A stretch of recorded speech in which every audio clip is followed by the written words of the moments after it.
하나님의 사랑이 크시다는 것을 여러분 얼마나 느끼면서 사세요?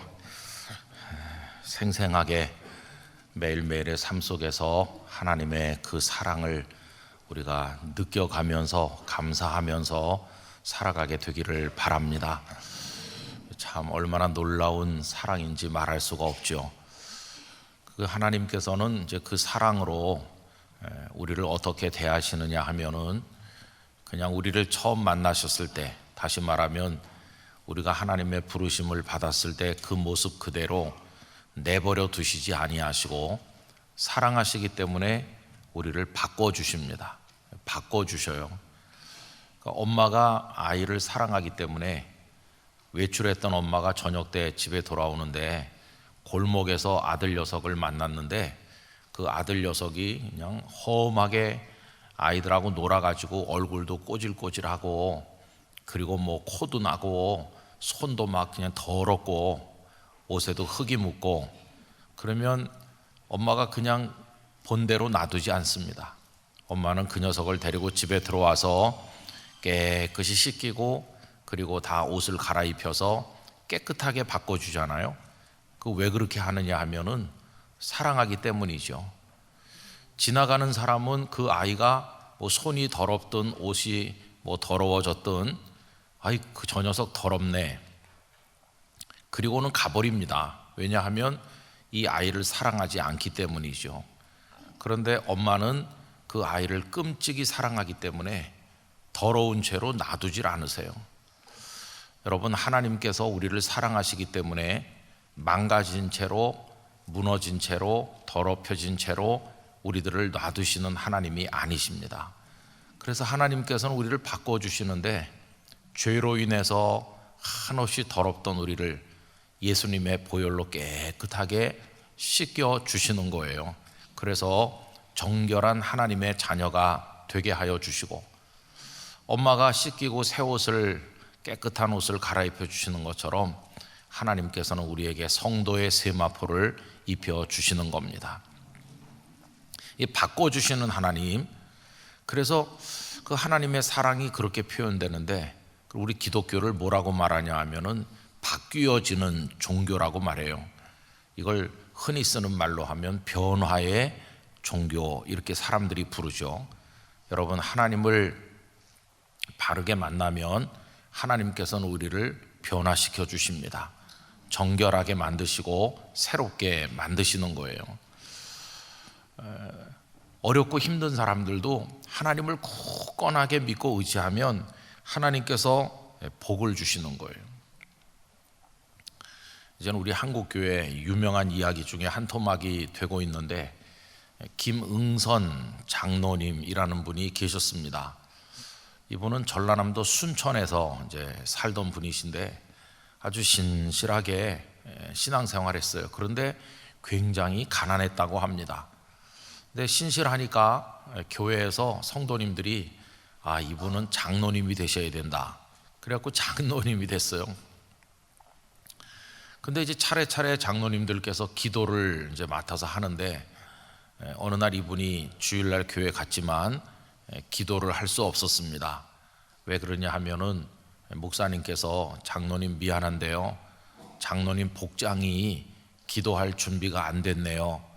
그러면서 다른 장로님에게 기도를 맡겼다고 합니다. 그러면 그 차이가 뭐냐 하면 그 다른 장로님은 이렇게 양복을 입고 왔고 이분은 너무 가난하다 보니까 양복도 변변히 없어가지고 허름한 잠바를 입고 왔거든요. 그러니까 허름한 잠바는 흔히 보통 이런 데 서서 기도하는 복장이라고 생각 안 하잖아요, 사람들이. 그래도 양복을 입어야 기도할 준비가 됐다. 그래서 이분은 그날 양복을 입지 못한 것 때문에 장로님이 됐지만 기도를 못했다고 합니다. 그래서 그 가난을 탓하면서 하나님 앞에 눈물로 많이 울었다고 그래요. 하나님, 저에게는 하나님밖에 없는데 저 좀 불쌍히 여겨주세요. 근데 이 장로님 댁에는 자녀가 아들 5셋, 딸 3 이렇게 8남매가 있었대요. 옛날에는 뭐 가난해도 자녀들을 많이 낳잖아요. 그런데 이제 뭐 가진 게 아무것도 없으니까 이 팔남매를 어떻게 키워야 될지 막막하죠.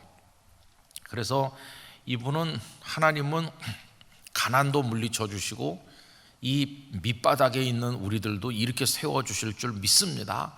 바꿔 주시는 하나님이시니까. 그래서 하는 게 이제 내외간에 새벽에 가서 열심히 그 자녀들 8명의 이름을 불러가면서 간절하게 이제 눈이 오나 비가 오나 기도를 하는 거죠. 한 번은 굉장히 추운 겨울날 두 내외가 새벽 기도 가다가 빙판에 미끄러지면서 쭉 이렇게 했는데 그만 도랑에 빠지셨대요. 얼음이 깨지면서 그 새벽에 이제 옷이 다 젖었으니까 추운 날 그냥 온몸이 얼어 들어오잖아요. 그리고 옷이 꽉꽉하게 얼어가지고,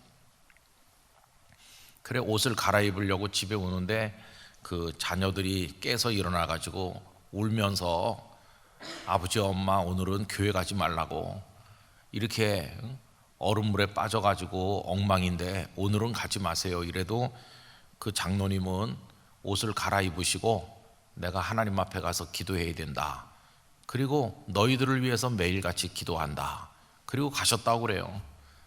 그렇게 하나님을 의지하면서 이제 살던 분이죠.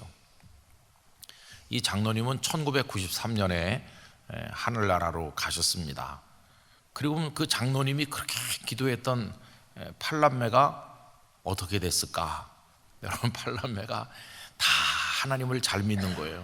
다 하나님을 잘 믿고 지금도 매년 1월 1일이 되면 가족들이 다 같이 모여서 하나님 앞에 예배를 드린다고 합니다.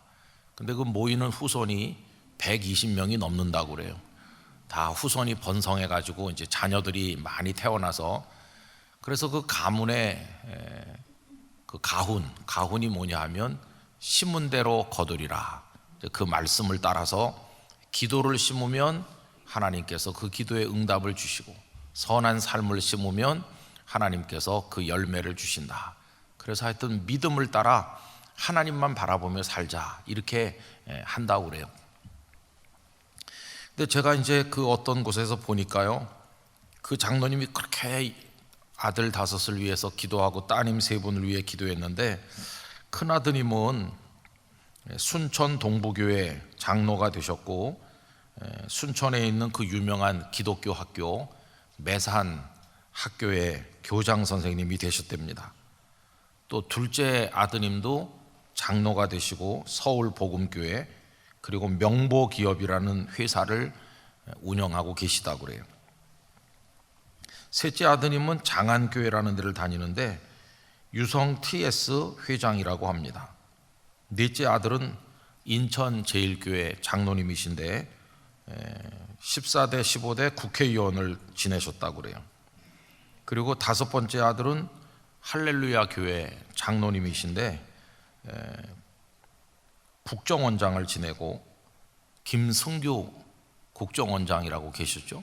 그분이 그 집의 막내 아들이고, 그 다음에 따님은, 큰 따님이 승주 소망교회 권사님이고, 둘째 딸이 한마음 장로교회 권사님이고, 셋째 딸은 예손 장로교회 권사님인데 다 장로님이 되고 다 권사님이 되고 후손이 번성해 가지고 120명이 넘게 모여서 하나님 앞에 믿음으로 심는 대로 거둔다.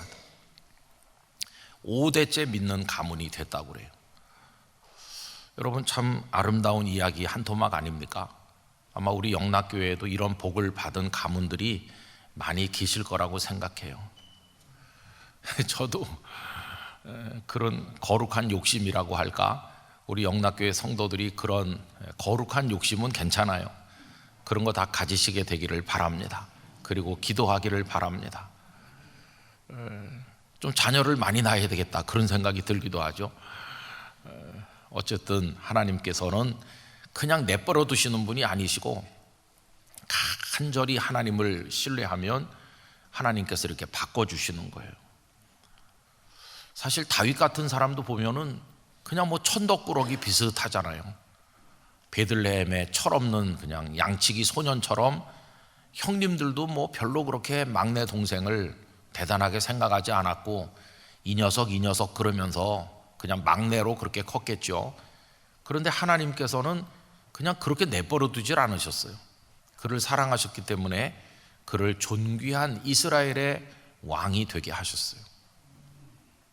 요셉 같은 사람도 그저 보디발의 집에 밑바닥에 종으로 팔려가지 않았습니까? 그러나 하나님은 그를 높이 존귀하게 쓰셨어요. 그래서 여러분, 하나님께서는 바꿔주시는 하나님이시다, 변화시키시는 하나님이시다, 복을 주시는 하나님이시다. 이건 정말 굉장한 성경이 우리에게 들려주는 메시지라고 말할 수 있습니다. 저는 오늘 이 말씀을, 우리 본문 말씀을 가만히 읽다가 참 흥미로운 걸 발견했는데, 오늘 설교 제목을 그 모세, 이 모세 이렇게 정한 이유가 있어요. 여러분, 오늘 말씀 가운데 가만히 봅시다. 어디를 보시느냐 하면요, 오늘 본문 중에서 35절을 보십시오. 35절 다시 한번 다 같이 읽어보실까요? 그들의 말이 누가 너를 관리와 재판장으로 세웠느냐 하며 거절하던 그 모세를 하나님은 가시나무 떨기 가운데서 보이던 천사의 손으로 관리와 속량하는 자로서 보내셨으니, 그 모세, 그 앞에 설명을 보면 누가 너를 관리와 재판장으로 세웠느냐 하며 거절하던 그 모세, 이런 게 무슨 얘기냐 하면은, 모세가 나이 40살에 모세 딴에는 내가 우리 동족을 돕겠다 그러면서 애굽 사람 한 사람을 쳐서 죽였잖아요. 그리고 기대를 했어요. 내가 이렇게 행동을 하면 이스라엘 우리 동족이 나를 지도자로 인정해 주겠지라고 기대를 했는데, 웬걸요? 오히려 도망가는 신세가 됐어요. 그 위로 거슬러 올라가셔서 25절부터 보십시오. 25절부터 보시면 이렇게 되어 있습니다. 그는 그의 형제들이 하나님께서 자기의 손을 통하여 구원해 주시는 것을 깨달으리라고 생각하였으나, 이게 모세가 가진 기대죠. 우리 동족들이 나를 인정해 줄 거야, 지도자로 받아줄 거야 라고 들뜬 기대를 가졌지만 그들이 깨닫지 못하였다. 그 동족들은 모세를 지도자로 깨닫거나 받아들인 게 아니었어요. 26절, 이튿날 이스라엘 사람끼리 싸울 때 모세가 와서 화해시키려 하여 이르되 너희는 형제인데 어찌 서로 해치느냐 하니, 그 동물을 해치는 사람이 모세를 밀어뜨려 이르되 누가 너를 관리와 재판장으로 우리 위에 세웠느냐. 네가 뭔데 끼어들어, 막 이러는 거겠죠. 네까지 게 뭔데, 우리 시비하던 말든 네가 무슨 상관이냐. 지도자로 받아들이기는커녕 완전히 그냥 무시당했어요. 또 28절, 네가 어제는 애굽 사람을 죽인 것 같이 또 나를 죽이려느냐 하니, 그 전날 있었던 사건이 이제 들통이 난 거 아닙니까? 그래서 29절, 모세가 이 말 때문에 도주하여 미디안 땅에서 나그네 되어 거기서 아들 둘을 낳으니라. 이게 그 모세의 모습이죠. 그 모세는 어떤 모세냐 하면, 꿈은 컸으나 인정받지 못하고 거절당하던 모세. 그 모세는 도망할 수밖에 없던 비참한 모세. 그 모세는 미디안 모래바람에 40년을 살면서 이드로의 집에 더부살이 하는 사위긴 사위지만 그냥 얹혀 사는 불청객같이 그런 모세, 아무 희망이 없던 모세, 완전히 그 인생이 무너져서 밑바닥으로 주저앉은 사람, 그게 그 모세입니다. 그 모세. 참 그 모세는 처량하고 보잘것없었어요. 양이나 물면서 무려 40년 세월을 보내던 그 당시의 모세는 무슨 희망이 있었겠습니까? 그 모세는 아무것도 아니에요. 그런데 오늘 말씀을 계속 읽어보시면 그 모세가 변하여 이 모세가 된 거예요. 37절 말씀 다 같이 읽어보실까요? 이스라엘 자손에 대하여 하나님이 너희 형제 가운데서 나와 같은 선지자를 세우리라 하던 자가 곧 이 모세라. 여러분, 이 모세는 그 모세가 아니에요. 같은 사람이지만 딴 사람이 됐어요. 얼마나 달라졌는가. 35절 후반부에 보시면 그 모세를 하나님께서 변화시키셨는데, 하나님은 가시나무 떨기 가운데서 보이던 천사의 손으로 그 형편없던 모세를 관리가 되게 하셨고, 관리인데 보통 관리가 아니라 이스라엘의 가장 높은 자리에, 지도자의 자리에 앉혀주셨어요. 그리고 속량하는 자로, 애굽에서 그들을 건져내어 구원하는 자로 모세를 세우셨고, 또 36절 이 사람이 백성을 인도하여 나오게 하고 이스라엘의 인도자가 되게 하시고 애국과 홍해와 광야에서 40년간 기사와 표적을 행하였느니라. 상상도 못할 어마어마한 하나님의 능력을 사람들 앞에 드러내 보인, 10가지 재앙이 애굽에 임했는가 하면 홍해를 가르는 하나님의 도구가 되기도 하고, 그리고 뭐 광야에서 얼마나 많은 일이 있었습니까? 하나님께서 그를 통해 역사하신 거예요.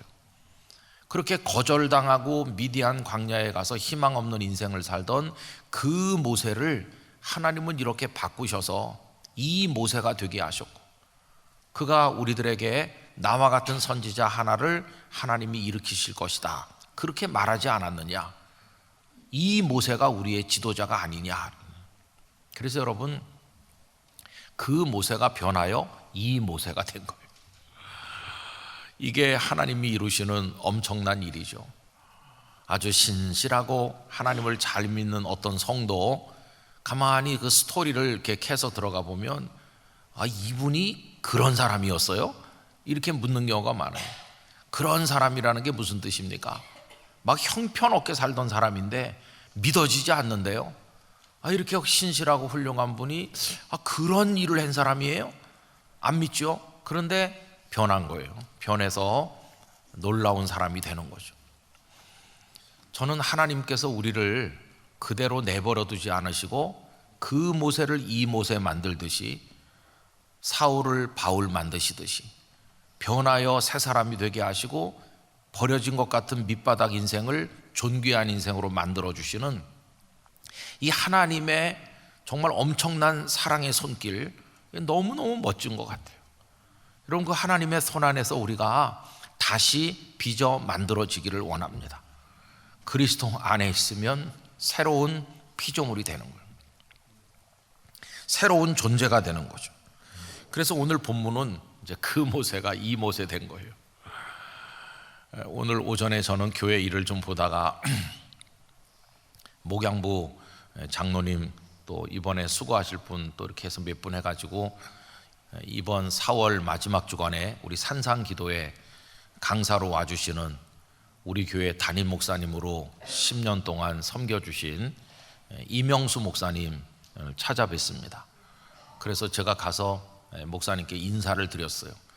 저는 이명수 목사님을 멀리서 듣기만 했지 가까이에서 뵌 적은 없었거든요. 그래도 우리 영락교회 전에 계셨던 담임 목사님들, 한경직 목사님부터 시작을 해가지고 뭐 쭉 알잖아요. 또 박조준 목사님도 기억하고 있고, 또 박조준 목사님은 제가 우리 교회 와가지고 우리 목사님들, 전도사님들 1박 2일 영성 수련회를 할 때 코로나 전에 목사님께 부탁을 해서 우리가 말씀도 들은 적도 있고 그래요. 요새도 영락교회 소식을 잘 듣고 있다고 그러면서 저한테 또 문안 인사도 자주 해주시고 그러세요. 그리고 또 이제 우리 이명수 목사님, 그 후에 중간에 이제 김윤공 목사님도 계셨고, 지난 주일날 예배 마치고 저 뒤에서 인사를 하고 있는데 어떤 여성이 저에게 오시더니, 목사님 오늘 예배 잘 드리고 가고 우리 찬양대도 멋지고 너무 은혜 받았습니다. 그러면서 제가 김윤공 목사님 딸입니다. 미리 말씀 안 하고 오셔서 몰랐는데 김윤공 목사님 따님이라고 하면서 미국 성도들을 한 10서너 분 여기 쭉 앉으셔서 동시통역 예배를 드리시고, 그래서 지난주엔 또 우리 김 목사님 따님이 오셨다 가셨어요. 그리고 이제 이명수 목사님 오늘 가서 뵙고 인사를 드리고 이렇게 했어요. 우리 원로 목사님은 뭐 우리 교회 좀 같이 계시니까, 그래서 오늘 가서 그 가까이 가서 뵙고 참 좋은 시간을 가지고 또 우리 집회 4월 달에 있을 산상 기도의 부탁도 드리고 이런저런 말씀을 드리고 또 거기서 음식을 준비해 주셔서 저희가 가서 잘 얻어먹고 왔습니다. 그래서 영양가가 이렇게 있는 거예요. 오늘 낮에. 근데 거기 목사님 계신 곳이 모세골이거든요. 근데 이제 잘 모르는 분들은 모세골 그러면은 여기 나오는 모세인 줄 알아요, 모세. 근데 그게 아니고 모새골입니다. 모새골. 새가 아니고 새죠. 근데 그게 어디서 온 이름인지 잘 모르잖아요. 동네 이름이 그런가 이렇게 생각하는데 그게 아니고 모든 것을 새롭게 하시는 하나님, 그런 뜻에서 모새, 이렇게 내가 만물을 새롭게 하노라, 하나님께서 그런 말씀하셨잖아요. 그래서 거기 들어와서 기도하고 하나님을 만나는 사람은 그 사람이 뭐 어떤 사람이든지 간에 하나님의 능력과 사랑 가운데서 새로워진다. 그래서 모새골이라고 이름을 붙이신 거예요. 우리 목사님도 다음 달에 오셔서 말씀 전하실 기대에 아주 마음이 부풀어 계시고 또 성도님들 많이 보고 싶어 하시고 이제 그런 것을 오늘 가서 뵙고 왔습니다. 여러분, 하나님 안에서는 모든 게 새로워지는 줄 믿습니다. 희망 없는 죄인도 새로워지는 거예요. 사울 같은 십자가의 원수, 핍박자, 정말 예수 그리스도의 그냥 원수죠, 원수. 그런 사울을 우리 주님은 변하여서 누구보다 앞서가는 복음의 증인으로 완전히 이렇게 바꾸신 것이. 그래서 우리 그리스도인들은요, 언제나 변화에 대한 열망을 가져야 됩니다. 하나님 저를 더 변화시켜 주시고 어제와 오늘이 다르게 하시고 오늘 저의 영혼의 모습이 내일과 또 달라서 가면 갈수록 더 정제되고 더 순화되고 더 성숙하고 더 예수님을 닮아가고 우리가 완벽에 이를 수는 없겠지만은 그래도 날마다 새로워지기 위한 그런 거룩한 포부를 가지고 하나님 앞에 기도해야 되리라고 믿는 것입니다. 그럼 여러분, 모세가 그 모세에서 이 모세로 이렇게 바뀌는데 뭐 어떻게 바뀌었나요? 그 결정적인 게 떨기나무 체험이죠. 약 몰고 나가다가 어느 떨기나무에 불이 붙었는데 사그라들지 않는 것을 보고 그가 이상히 여기면서 가까이 왔을 때 하나님께서 거기서 그에게 나타나셨잖아요. 오늘 본문에도 이제 그 이야기가 나오는 걸 볼 수 있습니다. 하나님께서는 그에게 신을 벗으라 이렇게 말씀을 하셨잖아요. 여러분, 오늘 본문 중에서 33절 말씀 우리 다 같이 읽도록 하겠습니다. 주께서 이르시되 네 발에 신을 벗으라, 네가 서 있는 곳은 거룩한 땅이니라. 신을 벗으라고 하는 의미는 여러 가지로 설명합니다. 우선 우리가 한 가지 알 수 있는 힌트는 구약성경 룻기 4장에 이런 게 있어요. 그 룻이 모압 여자로서 시어머니 나오미를 따라서 베들레헴으로 와가지고 어머니를 정성껏 부양하지 않습니까? 그래서 추수하는 데 나가서 곡식 나달을 주워다가 어머니를 섬기고 이렇게 하는데 그 어머니 나오미가 남편을 잃고 청상 과부가 되어서 자기를 따라온 이 젊은 자부를 보니까 늘 마음이 얼마나 아팠겠어요. 그래서 나오미가 이렇게 말하죠. 보아스라는 사람이 있는데 보아스가 우리 가까운 친척이다. 그러니 이제 너는 보아스에게 가서 보아스의 밭에서 곡식을 주우라. 이래서 보아스의 밭에 가서 이제 곡식을 줍는데 마침 보아스가 일꾼들 일하는 걸 보려고 나타난 거죠. 거기 보면 마침 보아스가 왔다고 돼 있는데 이게 마침이 우연인 것처럼 보이지만 하나님께서 만나게 하신 거예요. 그래서 거기서 두 사람이 인사를 하고 보아스가 내가 어머니에게 이렇게 효도한다는 거 내가 들어서 알고 있다. 아주 좋은 인상을 가졌어요. 그리고 나서 나중에 이제 이 나오미가 며느리를 보아스에게로 보내잖아요. 그런데 나중에 보아스가 그 뜻을 다 알게 되죠. 아, 이 여인이 나를 지아비로 남편으로 섬겨서 살아서 자녀를 낳으면 그 대를 이으려고 하는구나. 그런데 보아스가 이렇게 말하죠. 나보다 더 가까운 사람이 있다고. 혈족 중에 그 사람이 기업 물을 자의 책임을 다한다면 그 사람이 하면 되는 거고, 그 사람이 하지 않는다면 책임지고 내가 하겠다. 이래서 그 사람에게 가서 자초지종을 다 얘기하잖아요. 근데 그 혈족 더 촌수가 가까운 사람이 성문에 그 베들레헴 성의 지위가 높은 장로님들이랑 다 앉아 있는 곳에서 맹세하면서 나는 그걸 하지 않겠다 이렇게 거절하거든요. 근데 거절하면서 하는 이상한 행동이 하나 있습니다. 그게 뭐냐 하면 신발을 벗어서 내놓는 거예요.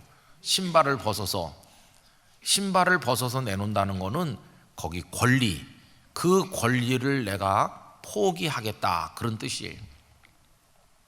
그래서 그런 의무가 있는데 그 의무를 회피하는 사람을 신 벗겨온 사람이라고 말하는 거예요. 신발을 벗었다. 자신에게 주어지는 어떤 것을 포기하고 벗어버리는 그걸 말하는 거예요. 거기서 힌트를 우리가 얻는다면 하나님께서 모세에게 네 발에 신을 벗으라 하는 것은 네가 가지고 있는 거, 네가 자부심으로 느끼고 있는 거, 네가 자랑스럽게 여기는 거, 그런 거 너의 인생에서 소중하다고 생각하는 모든 거, 그 자존심, 그게 뭐든지 간에 다 내려놓으라, 다 포기해라 그런 뜻이에요.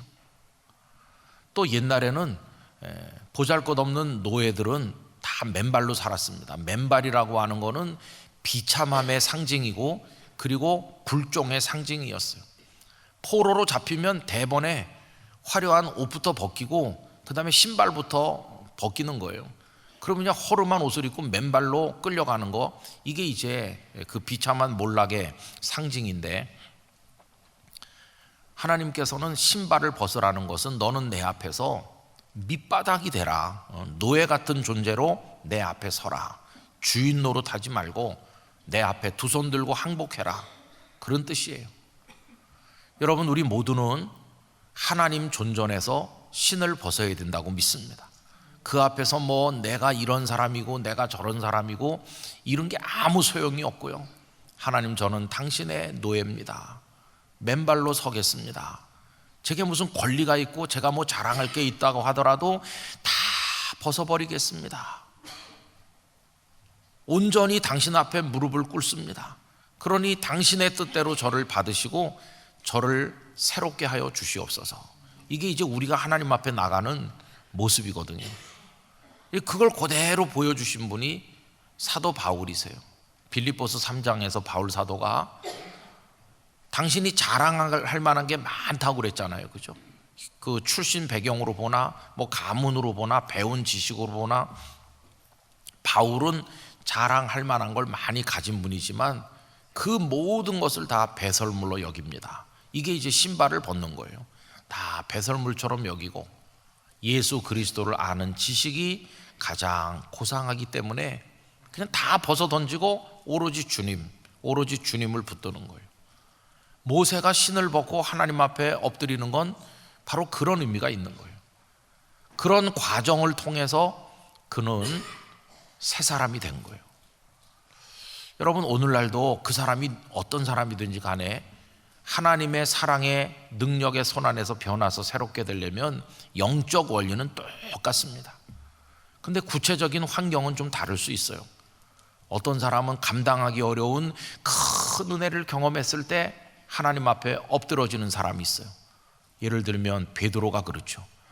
베드로가 베드로 되기 전에 시몬이란 이름을 가진 갈릴리의 어부로 살 때 한 마리 물고기도 못 잡고 깊이 좌절하고 지친 몸을 가지고 있다가 예수님께 배를 빌려드렸었고, 그 이후에 말씀을 마친 예수님께서 깊은 데로 가서 그물을 내려 고기를 잡으라 했을 때 친구의 배까지 불러서 간신히 끌어올렸는데 두 배가 다 잠길 정도로 엄청난 물고기를 잡는 상상도 못할 놀라운 은혜, 경이로운 하나님의 손길을 경험하고 난 끝에 그런 예수님 앞에 털썩 무릎 꿇고 주여 나는 죄인이로소이다, 나를 떠나소서, 이렇게 말하잖아요. 이게 털썩 무릎 꿇고 나는 죄인입니다, 이 순간이 이 시몬이 예수님 앞에 신을 벗는 순간이에요. 신발 벗고 엎드리는 거예요. 또 그런가 하면 이사야 선지자는, 그는 왕족으로 알려져 있는데 우시야 왕이 죽던 해 성전에 올라가서 하나님의 영광스러운 보좌를 보고 자기가 그래도 괜찮은 사람인 줄 알았었는데 하나님을 딱 대면하고 나니까 자기가 입술이 부정한 더러운 백성 속에 섞여 살면서 자기 역시 입술이 부정한 멸망에 마땅한 죄인이라는 걸 알고 하나님 앞에 전율을 느끼는 거죠. 화로다 나여 망하게 되었도다. 내가 입술이 부정한 백성 중에 살면서 입술이 부정한 죄인이구나, 이렇게 탄식하고 있는데 하나님께서 제단에 핀 숯불을 가져다가 그의 입에 대시며 거룩하게 만들어 주셨잖아요. 화로다 나여 망하게 되었도다. 이게 신발을 벗는 순간이에요. 하나님 앞에 엎드러지는 순간이죠. 오늘날도 그렇습니다. 어떤 사람은 아주 거만하고 자기 잘난 맛에 살고 그랬었는데 나는 병원에 발도 들여놓은 적이 없어, 건강 하나는 타고났어. 그런 사람이 어느 날 말기암입니다. 그런 소리 들으면 그냥 확 무너지는 거예요. 오히려 젊어서부터 자주 아프고 좀 안 된 말로 골골하는 분들은 언제나 본인이 약하다고 생각하기 때문에 그런 거에 대해서 마음의 준비가 좀 돼 있는데 전혀 아프지 않던 분들이 충격이 엄청나게 커요. 확 무너져 내려요. 절대 하나님을 믿지 않을 것 같은 사람이 두 손 들고 나오는 거죠. 신발을 벗는 거예요. 그 순간에 그 연약함을 통해서 하나님은 그의 영혼에 은혜를 베푸시고, 그 십자가 예수님 옆에 매달렸던 강도, 그 사람이 십자가에 매달리지 않았으면은 예수님을 믿었겠어요? 그런데 죽음 앞에서 지금 호흡이 얼마 남아있지 않는 마지막 순간이 오니까 십자가에 매달리지만 않았다면 그는 무릎을 꿇고 두 손 들고 엎드렸을 거예요. 근데 매달린 채로 신을 벗는 거예요. 당신의 나라에 임하실 때 나를 기억해달라고. 여러분, 성경을 쭉 읽어보면 어떤 한 사람이 하나님을 만나서 새 사람으로 바뀌는 그 과정엔 다 똑같은 영적 과정이 있어요. 결국은 하나님 앞에 자신의 신을 벗는 포기의 과정, 엎드림의 과정, 항복하는 과정이 있어요. 하나님의 손 위에 자신을 올려놓고 100% 하나님의 뜻대로 하시옵소서 하는 그게 있을 때 하나님은 그를 빚어서 새로운 사람으로 만들어 주시는 것이, 전적으로 자기를 맡기는 거죠. 여러분, 19세기의 위대한 설교자인 스폴전 목사님 얘기도 비슷합니다. 1850년 1월 6일인데 그때 그 굉장히 폭풍우도 불고 어려웠던 날이에요. 눈보라가 많이 쳤다고 그래요. 그래서 일단 집을 나섰어요. 그날이 예배 드리는 날이어서 교회 가야 되겠다 이렇게 생각은 했는데 그때 그의 삶이 많이 망가져 있었을 때 마음을 잡지 못하고 굉장히 혼란을 경험하면서 방황하던 그런 때인데 눈보라 그 폭풍이 너무 많이 몰아치니까 원래 가려고 했던 교회 가질 못했어요. 길이 막혀가지고 그냥 주변에 있는 자그마한 교회에 들어가서 뒤에 앉아 있는 거죠. 그런데 그날 그 교회에서 설교를 한 사람은 잘 신학 훈련을 받고 잘 준비된 그런 목사님이 아니었어요. 누군지도 모르는 어떤 사람이 올라가서 그냥 성경을 한 절 읽었대요. 이사야 45장 22절 땅끝의 모든 백성아 나를 앙망하라 그리하면 구원을 얻으리라. 나를 앙망하라가 하나님을 바라보라는 거죠. 하나님께서 나를 바라봐라 그러면 구원을 얻을 것이다. 근데 이 사람이 설교를 할 줄 모르니까 계속 그 귀절을 반복적으로 읽어주면서 몇 명 앉아있지도 않는데 그들에게 하나님을 바라보세요, 하나님을 바라보세요 그러면서 재미난 말을 했다는 거예요. 바라보는 거는 대학을 안 나와도 할 수 있습니다. 대학교 나온 사람만 보는 게 아니잖아요. 눈 뜨고 보는 거는 교육 수준 또 경제 수준하고는 상관이 없잖아요. 누구나 다 하여튼 이렇게 보면 되는 거니까. 그러면서 이 말씀을 계속 반복하면서 하나님을 바라보라고 이렇게 하더니 갑자기 다짜고짜 저 구석에 앉아있는 스폴전을 향해서 이렇게 말했대요. 젊은이 몹시 피곤해 보이는구만. 그렇게 말하더니 주님을 바라보시게 이렇게 했다는 거예요. 근데 그날 그 순간에 주님을 바라보라고 하는 그 순간에 주님의 성령이 그를 사로잡은 거예요. 그래서 주님을 바라보는 영의 눈이 열렸어요.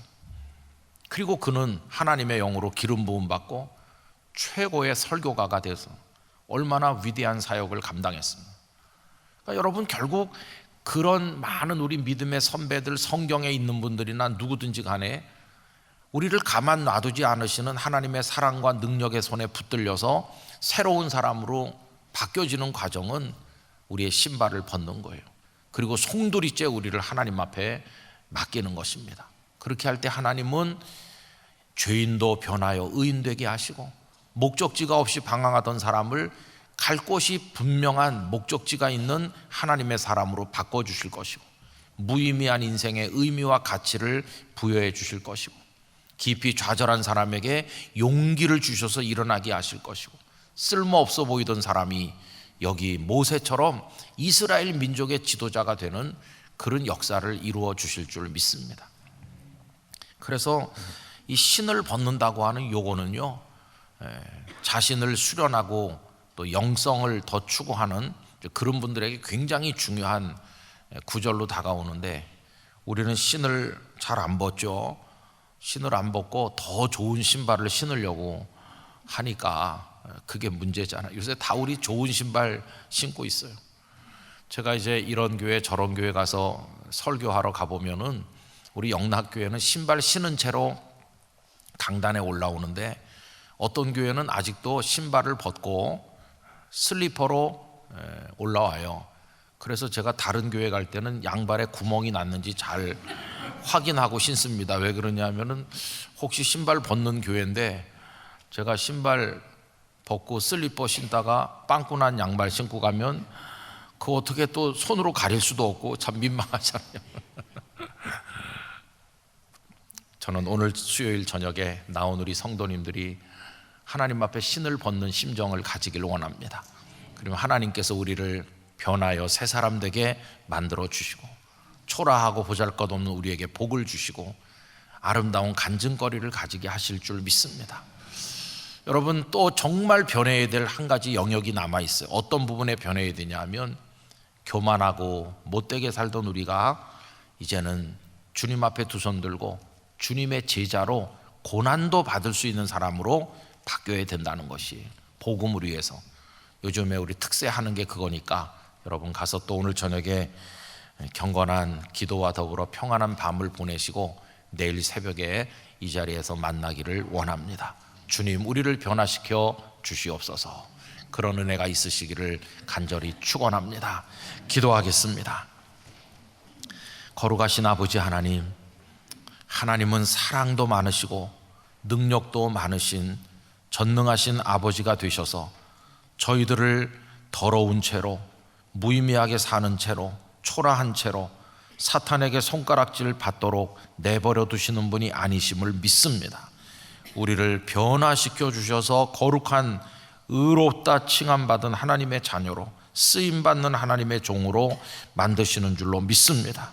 주여, 우리 속에 있는 모든 교만을 다 던져버리게 하여 주시옵시고, 하나님 앞에 두 손 들게 하시며 신을 벗게 하시며 엎드리게 하시며 하나님의 빚어 만드시는 손길을 사모하게 하여 주시옵소서. 그래서 하나님의 은혜 가운데 거하는, 그리고 아름다운 인생의 복을 누리는 성도들이 되게 하여 주시옵소서. 예수님 이름으로 기도하옵나이다. 아멘.